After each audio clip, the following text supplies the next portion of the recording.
Hi, this is On Mind with Andrew Archer. Today, I'm my own guest here. So, just to introduce myself, I'm the owner of Minnesota Mental Health Services, which is a private practice clinic in downtown Mankato. Started in 2017. And as a full time psychotherapist, the modality I use is called transactional analysis. And this is an approach that was developed by a psychiatrist, Eric Berne, in the 1950s, kind of had its heyday in the 1970s. Um, and it's really, the foundations are based on Freudian talk therapy or psychoanalysis, but it's much more easy to kind of grab hold of for patients than something that's real extensive like psychoanalysis. So the underpinning of this approach is kind of captured in a slogan, which is I'm okay, you're okay. And that means that we're all fundamentally the same. Humans are beautiful, they can be destructive, they're intelligent, we're loving. And so when the therapist like myself meets a patient, I'm not thinking that I'm somehow superior to them or they're inferior. Oftentimes that gets communicated with a DSM diagnosis, so that we're both ultimately the same, and that idea of I'm okay, you're okay means that we're not going to try and get rid of people to solve our problems. We're not going to hide or avoid people. We're not going to commit suicide. We're not going to hurt people. And so even though the patients I work with will come in and essentially say that they're not okay, they have depression, they have anxiety, they have a mood disorder or personality disorder that they've been diagnosed from someone else. That's not what I focus on. I focus on what is the current issue for you? What do you want to change about yourself? And so once we've established a contract for therapy, we get into what's called the personality structure. So I guess I want to do a kind of a transactional analysis 101 in this episode. The personality structure is a triadic model, and the idea is that we're basically three different people. And these aren't like abstract parts that you hear in other therapies. These are what Berne called social realities. So when we're engaged with other people, we will present in predominantly three different ways. One is what they call the parent ego state. That's where we're being very parental, often moralistic, and judgmental of people, and it's kind of a defense of the more emotional stuff that's coming up in our body. So you'll see people sitting with their arms crossed, shying away from someone. They're likely in more of this parent state. And what's important about that part of us is that it was copied from our parent figures. And this could be an older sibling, this could be a grandparent, but it's a synthesis of all those things that our parent figures told us, like this is good, that's bad, you should do this, you shouldn't do that. So that's where that judgmental aspect comes in. And that's really in contrast to the little person we were from about the ages of 0 to 6. And this is what's called the child in transactional analysis. It's these childlike ways of thinking. Our imagination is often much more of an internal process when we're in the child state. But just like a little kid, we can be charming, but then we can be self-destructive. We can be manipulative, or we can be very sincere. So that's more of the affective part of the personality structure. The third part is what Berne referred to as the adult. And this doesn't mean you're 18 years old. Technically, the adult state of mind, which is like Freud's reality principle, it's meant for reality testing, that kind of comes online when we start to move as babies. Locomotion. You can move your own body. You can see that there's a ball over there and you can go and get it. So the adult is really important for survival and getting our needs met. When we were little, we were totally dependent on our parent figures. But as you grow up, you realize you can figure things out in the world. So it's really more of a thinking state of mind that back in the 60s and 70s, they said it was basically like a computer processor. So you're taking in data, what you smell, what you see, what you feel, etc., that's based on the moment.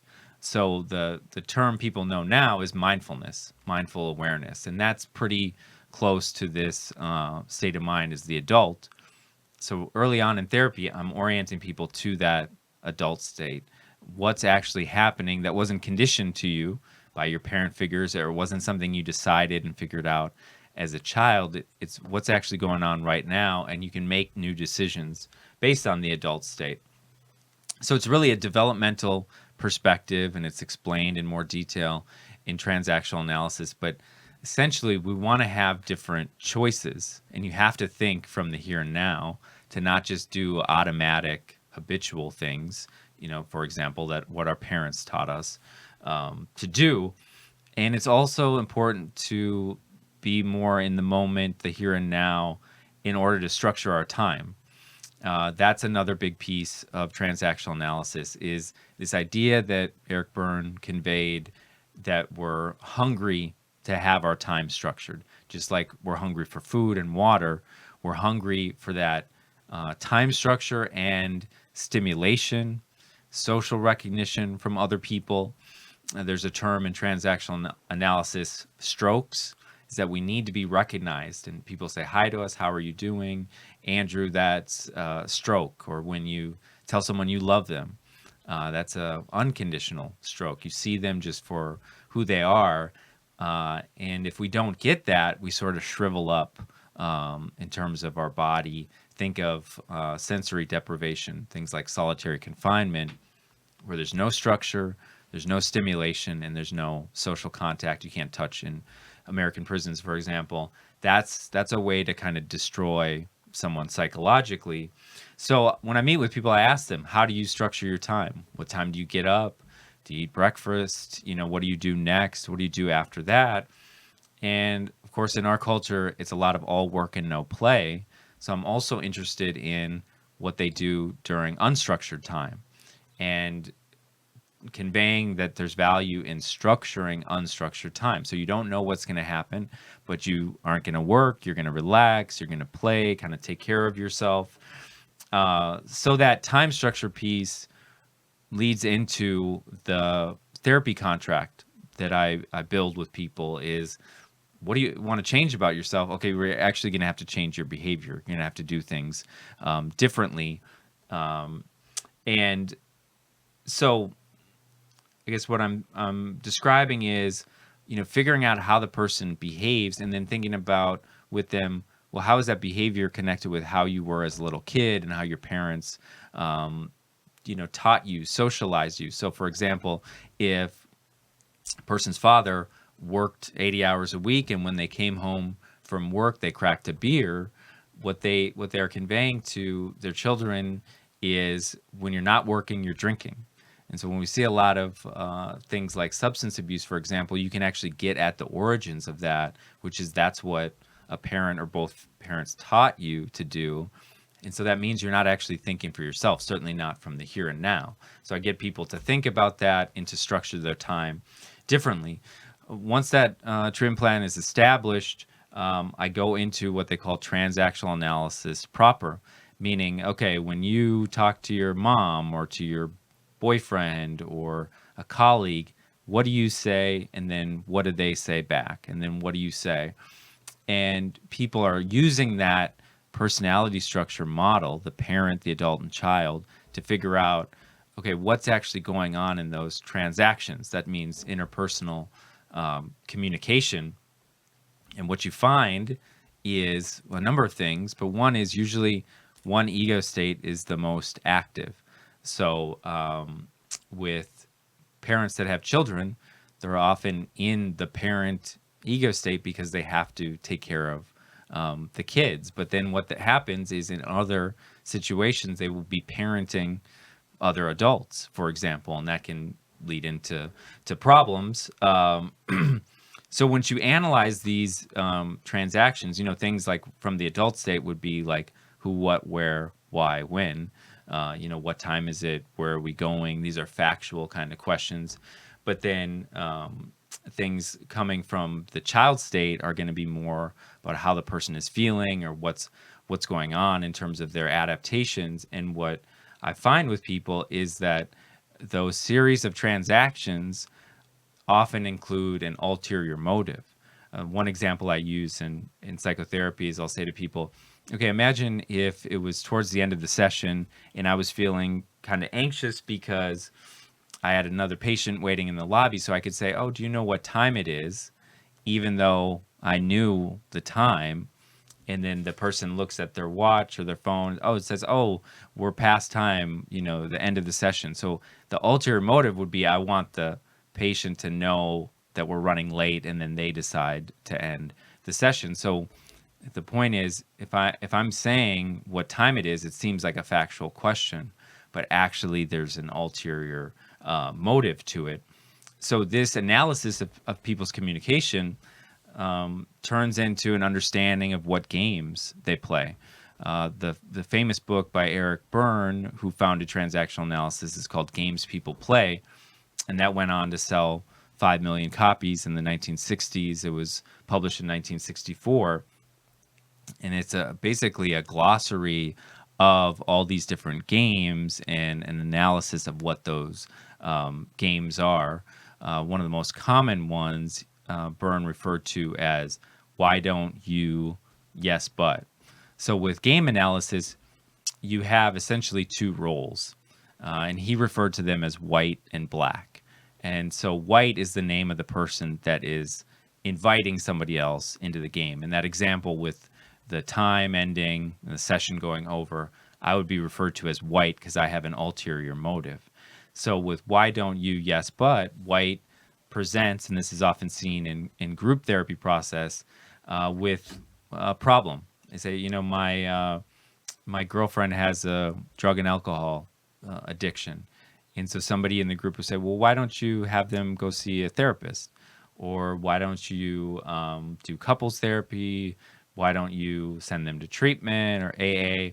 And inevitably, black is or this is the other role is black is the person that's getting tied into the game or hooked into the game. So these other group members are thinking that this person is trying to solve a problem. And so black is saying, why don't you do this? Why don't you do that? And white repeatedly says, yeah, but.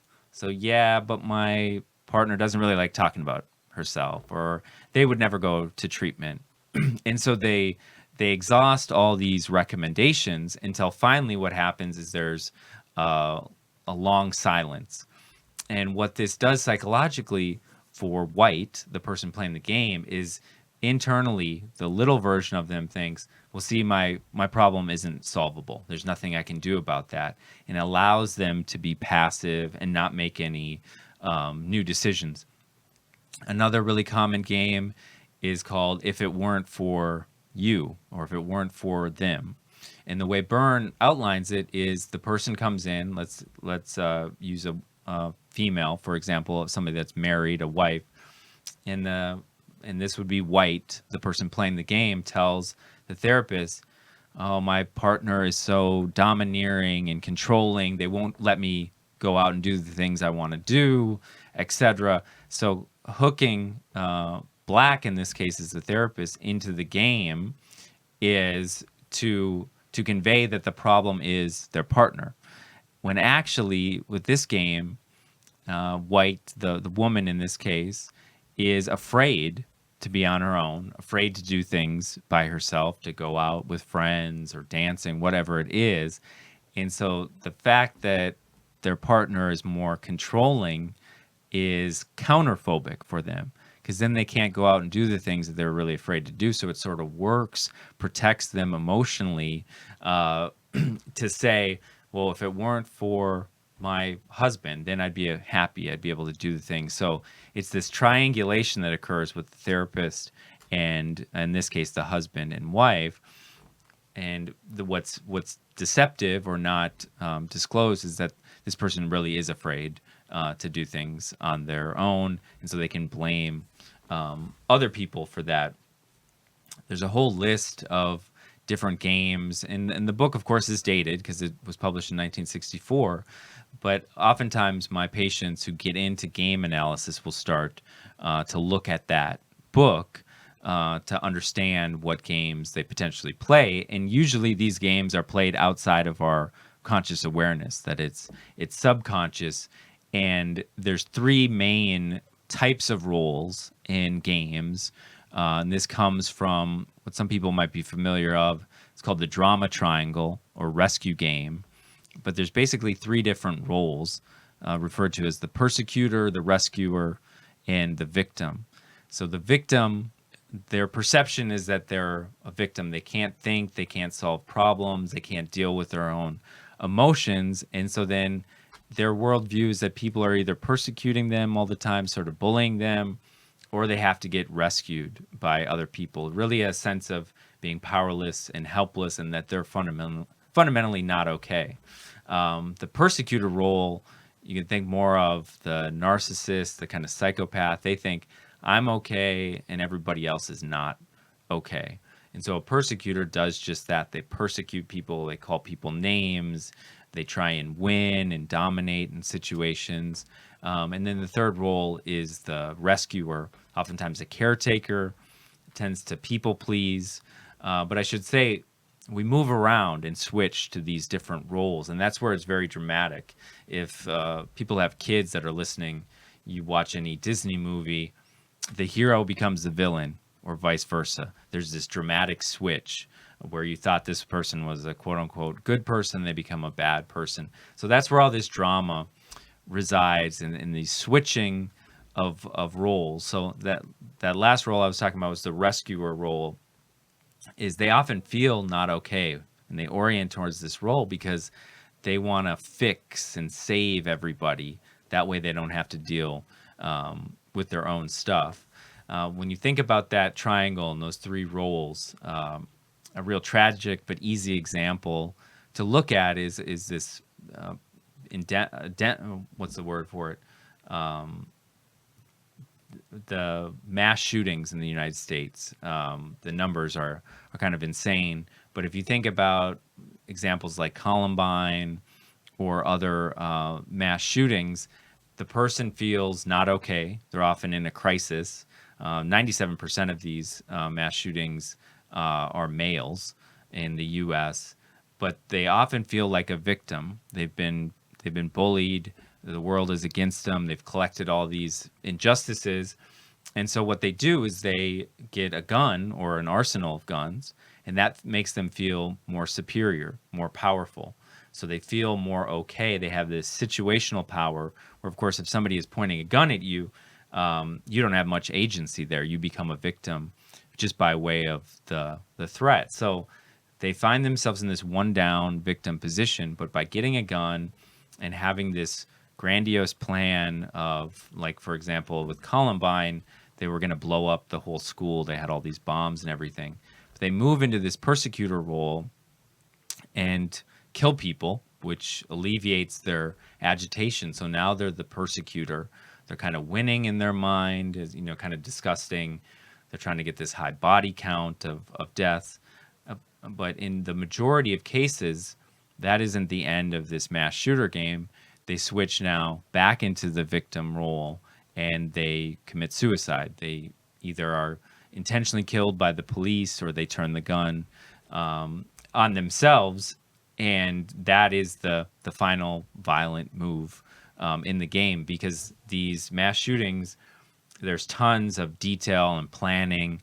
They will visit websites about previous mass shooters, but they almost never have an escape plan. So it is an actual suicidal game with homicide as part of it, but the game is really about ending their own sense of lack, that they're not okay dealing with this agitation. The majority of these mass shootings, the person's suicidal is what I'm saying. So that's just a real dramatic example, is the switch is where the drama is, getting a gun and then being the persecutor. So with transactional analysis, you figure out the games because it is part of our script or life plan, is that the games move us along that script. So going back to the mass shootings for a second, these individuals decided when they were very little that suicide, getting rid of people, was an option. Like I said in the beginning, the I'm okay, you're okay.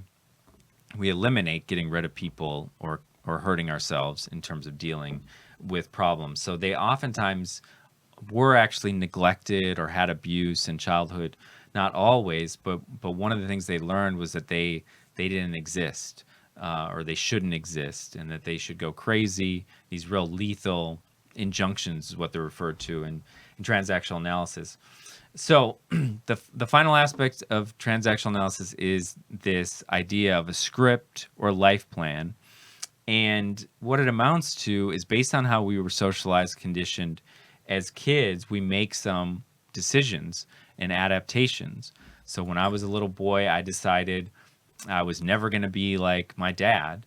And so that meant all of the conditioning, what it meant to be a dad, a male, a parent, their ideas about good and bad. I decided to rebel against that. But what that implies is that I'm following all of that programming, and I think that I'm being autonomous and different by way of doing the opposite. But then what happens, in my case, you turn out just like your dad because you're following all that program, thinking that you're autonomous. So what's key in transactional analysis is to figure out what is that programming and then make new decisions based on the here and now, that you're not deciding, okay, I'm doing this because this is like my parents or not like my parents, or what they would want or how they would influence. You're just basing it objectively on the here and now based on what you want to do. So in order to start being more autonomous, you really need to cultivate qualities like awareness or mindfulness, intimacy in your relationships, and then also spontaneity. Going back to that personality structure with the parent, adult, and child, you need to be discursive in terms of making decisions about what people you want to spend time with, for example. And you need to have awareness about what you're doing, and then to play and connect with people, not just intellectually, but affectively. That's that child state. So in the actual therapy process, we figure out, okay, what did you decide when you were little? Just kind of wrapping these things all together. Well, I decided I wasn't okay, and I wasn't okay for these reasons. I felt some sense of lack, or there's something wrong with me. So then I made a decision, a kind of existential decision, that I would always do this thing, or I would never do that. Or like in my case, I wasn't going to be like this parental figure. And that sets up this life course or plan, this trajectory. And one of the ways you can figure out some of those things, and this connects with our segment, Burn After Reading. Eric Byrne had these interesting script questions to get at, what did you decide as a kid? Like I'll meet with a number of people that, because their parent was an alcoholic, they decided I was never going to drink. But they decide that when they're 8 or 10 years old. Not really a decision you need to make. Not that it's necessarily a bad thing to consider, but then again, you're following all this other programming that goes along with that person that you've decided, was bad or problematic. So I'll just pick one of these at random to give an idea about, how you look at this idea of script, and then I'll just kind of embarrass myself by answering it. Oh, and this is exactly what I'm talking about. Do you remember as a child ever deciding that never again would you do a certain thing or show a certain feeling? Certainly in my background, feelings weren't talked about, expressed. So one of the things that happens in childhood, if you're really scripted to not feel feelings or don't show feelings, the adaptation is, well, I'm just going to be perfect, or I'm never going to make a mistake, and then I won't feel feelings. So never making a mistake. Did you always do a certain thing no matter what? I had to have my hair perfect. That was one thing. But examples could be, I'm never gonna let people see when I suffer. Or there's in southern Minnesota, there's a lot of this stoicism. You don't share feelings. So those can be these kind of ultimate commitments that you made when you were very little kid. But then that sets up all these other ways of behaving. And what I like about transactional analysis is it combines a lot of analytic kind of thinking and assessment of yourself, but then you put it right into action. Because, for example, going back to the game analysis, you can figure out in real time when you're playing a game. The stuff with script is a little bit harder to decipher because it's just really in your system. But that we can figure out our cultural conditioning. We can start to act autonomously from the here and now, and that's the kind of freedom. All of our socialization process, it creates this armor in and around our body, and so we carry our body in certain ways, certain muscular tone or holding things. Oh, that's actually one thing I think I can go back to deciding never to do or always do. I got my mouth washed out with soap when I was a kid. A lot of people have experienced that, but so I'm pretty sure I decided to try and keep my mouth shut because I was like cursing or something was happening, and that's where I got in trouble for it. So what I noticed even recently, I think it was 6 or 7 years ago, I was having some tension in my jaw, and I reflected back that it was really connected to that early scene where you're holding your mouth tightly. So this is what I mean. These decisions and in different states of minds and things are actually part of the body. So I really emphasize people looking at, well, what's going on in your body when you're thinking about this situation, what you're feeling right now, is that it's interconnected. Body and mind in Western culture is very much separated, physical illnesses, mental illnesses, but it's two sides of the same coin, is body and mind. You can't have one without the other. So really emphasizing that somatic experience, what's going on, having people look at that, you'll find this kind of storehouse of energy that we carry in certain places. And so you want to be freed from that. And the main approach I use is comes out of my training in Zen, and that's mindfulness and meditation practice. So you're really connected to what's going on in your system, where you're holding energy, tension, for example, and trying to just be your breath, to be in the moment, and let go of that stuff. So this is kind of a real crash course in transactional analysis. There's tons of more information I didn't even get into, but there's also resources online. So hopefully this is new information, very effective model that, in my opinion, isn't used enough now, and you can definitely learn it just by reading some books on it and finding some stuff online. So thanks for tuning in. This is On Mind with Andrew Archer. Thanks.